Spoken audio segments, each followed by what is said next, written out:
welcome back. It's Brianna Cache. I vlog, I podcast, and I just exist. So if you want to exist with me, you can find me at most social platforms at Rihanna Cache. Join the fam. Let's have some fun. Let's talk.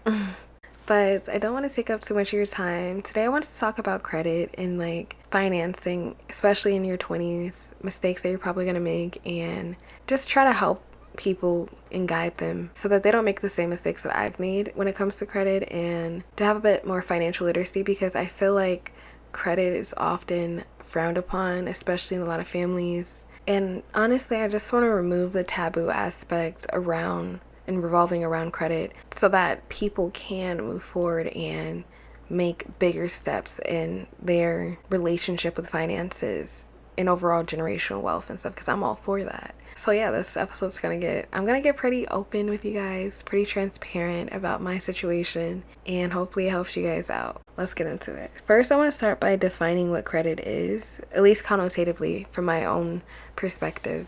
Credit is think of it like purchasing power that allows you to finance things that you normally probably couldn't afford outright, or that you kind of want to spread out because it is such a bigger purchase. And simultaneously, that purchase power also goes with a credit score, which helps lenders determine whether or not you're trustworthy enough to lend out certain amounts of money to. A lot of people don't see the significance in credit, and they don't see the importance in having credit because, well, if I have the money, then I can just do it. But there are certain things that you're not going to have the money for. I don't know a lot of people off the top of my head that has $300K for a house right now, or has $15K for a car right now, So that credit and that credit score gives you that purchase power to make those big moves and big decisions, while also telling lenders, how much they should trust you, how much they should give you, what your interest rate should be, things like that. My actual interest in credit started in high school. I was a junior in high school, and at this time I had enough credits to graduate, so I was kind of taking it easy. And although I took APs most of my life, I was ready for a break, especially in math, because y'all know math is hard. But I ended up taking a algebra course with real financial applications or something. It was something of that nature. And basically I was the only junior in a class full of seniors, because it was quote unquote a very easy remedial class. And even my academic advisor, my counselor at the time, was saying hey, I think you're a bit too advanced for this class. But I was I need a break. Mentally, I am exhausted. I need a break. And it was quite insightful. I think that class has taught me so much. And although he saw it as something that I didn't need to be a part of, I'm really glad I took the time out to do that class, because I learned a lot more in that class about real world stuff than I did in a lot of other math classes. But in that class, he talked about what to look for when you're renting a car. He talked about mortgaging. He talked about credit cards and financing, and that's where I started my journey. And literally, it was that class that inspired me to open up my first credit card account when I was 18. And I'm gonna get back into how that went for me later. But I also wanted to get into the different types of credit. So when it comes to credit, there's loans, student loans, personal loans, auto loans. And then, of course, there are credit cards, and there are different types of credit cards with different benefits, including travel credit cards, which give you points that you can use on things like Airbnbs, hotels, rental cars, flights, of course. And there are things like cashback credit cards, which give you a certain amount of cash back, 3.5 times back on gas or grocery purchases, things that you're going to purchase on the daily anyways, but now you're getting cash back for it. And that cash back can be anywhere from a couple of dollars, maybe $10 to $40, $50, if not more. And who couldn't use a little bit of extra money, right? So that's kind of the lore of credit cards, the benefits, especially if you have higher class credit cards like an American Express, for example, which allow you entry into flight lounges and exclusive events and things like $500 off of expensive boutiques and things like that. The reason why so many people value credit and why in our particular society it's highly looked upon is because it grants you the opportunity for certain lifestyles, certain luxuries that you wouldn't have been able to afford previously, So let me get into my experience with credit.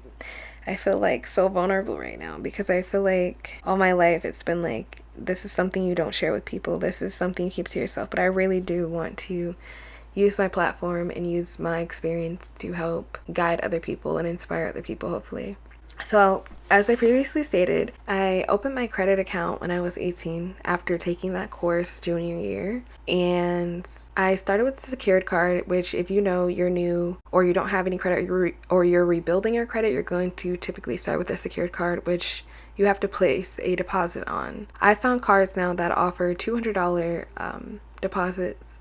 So you place your deposit down. I did a $300 deposit, and pretty much you're borrowing from yourself and it builds your credit. So I had a secured card for about 6 months before I got a new card in the mail. I didn't even apply for it. It just kind of came. And it was a cashback credit card. So I went ahead and got my money back from the deposit for my original secured card, turned that card off, and I now had a new cashback card with I think I started off with like a $1,200 limit. The way you really want to try to use credit is, the goal is not to use it to the point that it's like use more than you have in your account because you can. It's to typically stay 20 to 30% below the maximum of the credit card, because you don't want to max your credit card out. You want your revolving utilization to be relatively on the higher end, but not too high to the point that it's like, oh, this person needs this money every single month and they're using it to the maximum potential.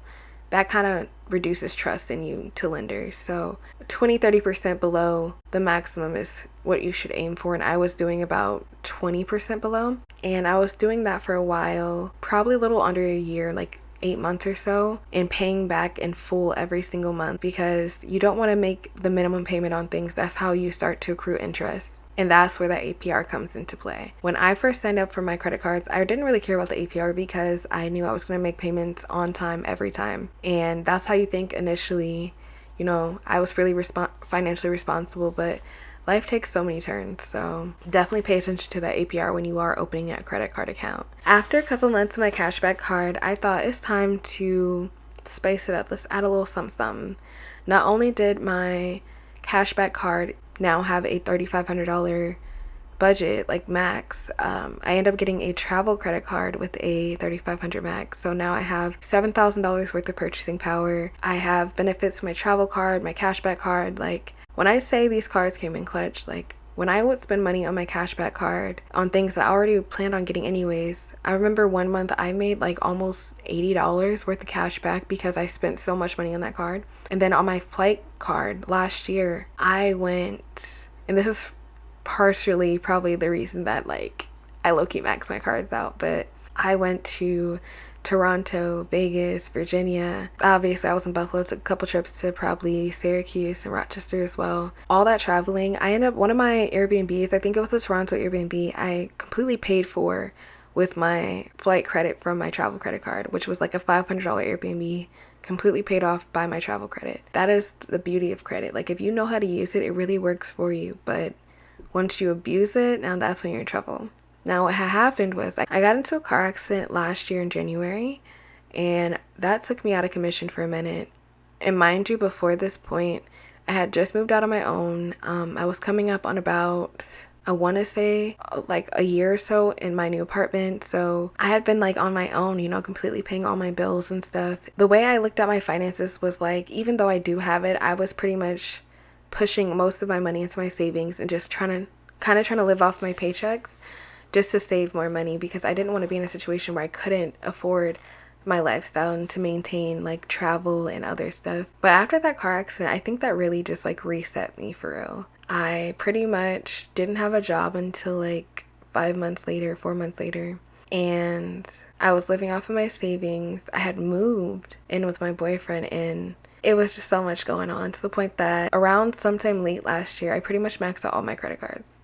Well, I only have 2, but I maxed out both of my credit cards, and I thought it was the end of the world. And I want you guys to understand that it's not the end of the world. Like, it is really detrimental, and it's like really unfortunate when you do hit a point that you do have to max out all your credit cards because the economy gets so expensive and like so many unforeseen circumstances happen.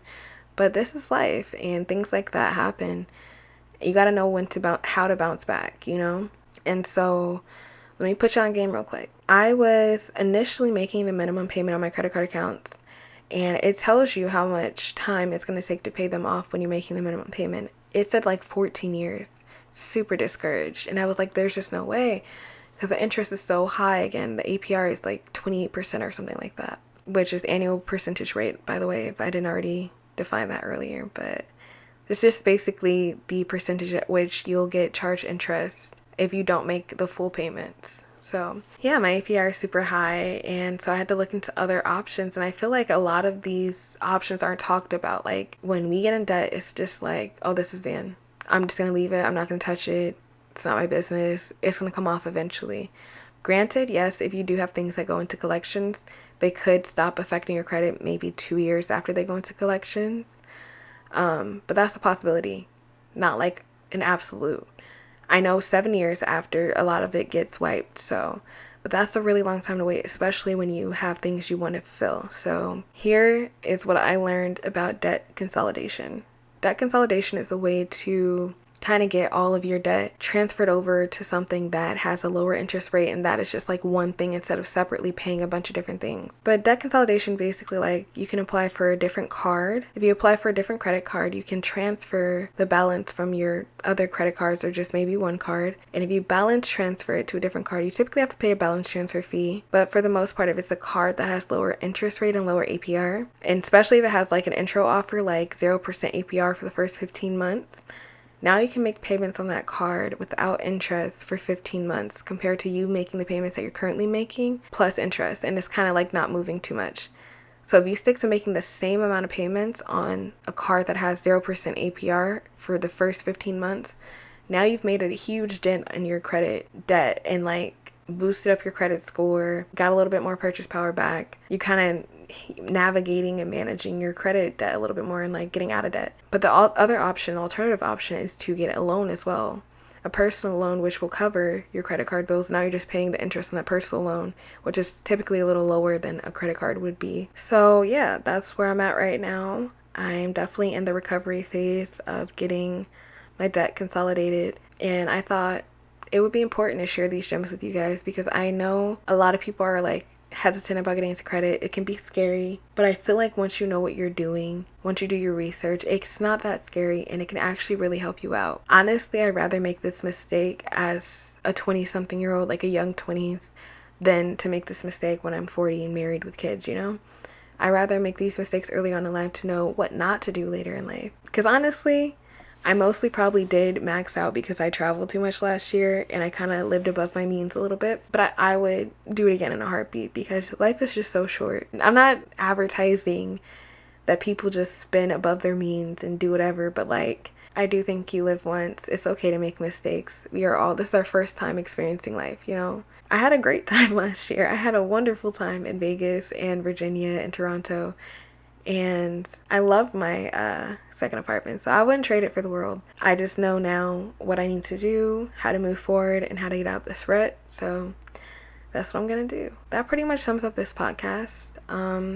I just wanted to put y'all on game, let y'all know what I know about credit so that we're all on the same page and that we're all building together, because what I would hope to see, what I would like to see in the next 5 to 10 years from our generation is like generational wealth. I want to see financial literacy and just like liberty in general in terms of finances, because I feel like especially predominantly Black people, we have been super oppressed when it comes to finances and not knowing what to do with them and not being able to obtain them and not having certain advantages that other cultures have and other opportunities that other people have. So let's be financially literate and let's learn from our mistakes and move on in life. I hope this episode helped someone out there who may be in the same predicament or who may be a little bit hesitant about credit and want to learn more about it. I should have probably prefaced this video with a disclaimer, but I'm going to put it here. Disclaimer, I am not a financial advisor. This is all just my personal experience, my personal opinion. Take it as you will, take it with a grain of salt. This is not like professional advice. I have done some research and I have had some experience, but again, I'm not a professional, so that's my disclaimer. Love you guys, and I will talk to you next time. Bye.